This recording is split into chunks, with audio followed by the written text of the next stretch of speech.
Bush. Number 3, people will love him when he's dead gate. Vice President Cheney becoming the latest to insist that history will generously judge Mr. Bush and thus his administration, and thus Mr. Cheney too. His, quote, place in history will likely grow during the next 20 to 30 years. He trotted out the argument about how Gerald Ford was vilified for pardoning Richard Nixon, but now he's not anymore. By the time of his passing a couple of years ago, opinion had totally turned on that. In fact, most people by then, even many who had been very critical 30 years before, were in agreement that, in fact, it was a good decision. It was the right thing to do from the standpoint of the country.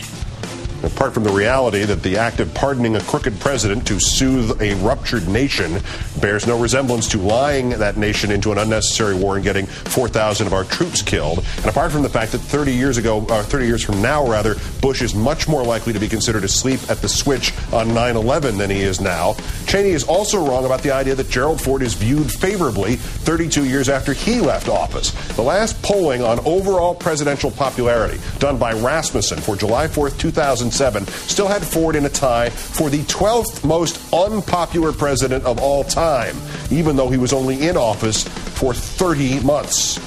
Number 2, nexus of politics and Terrorgate. The president's ever-changing number of how many domestic attacks he prevented is backed up to numerous.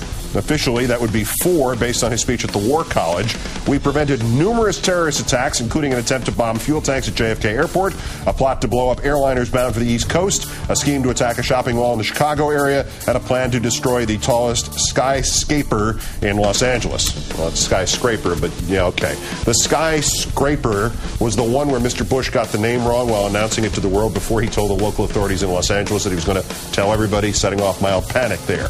The airliners one is the reason you can't bring liquids in your carry-on, the British-based scheme for which the plotters had not obtained a ticket nor passports, and chemists laughed at the idea anyway. The mall was the deal in 2006 where the guy got no further than trying to buy a hand grenade from an undercover FBI agent. And the JFK plot, that was the mutant who thought he could cause an airport to blow up by starting a fire at a fuel pipeline 30 miles away.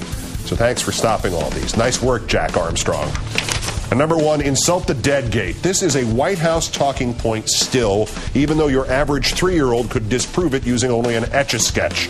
Spokesman Tony Fratto on the air with Fix News parent John Scott. Scott gave the setup line about how 9/11 was unforeseeable and thus not even slightly Bush's responsibility, and said, nobody was thinking that there'd be terrorists flying 767s into buildings at that point. And Mr. Fratto replied, quote, that's true. No one could have anticipated that kind of attack, or very few people. Yeah, well, it ain't true, and out of respect for the people who died that day, you damn well better stop saying it.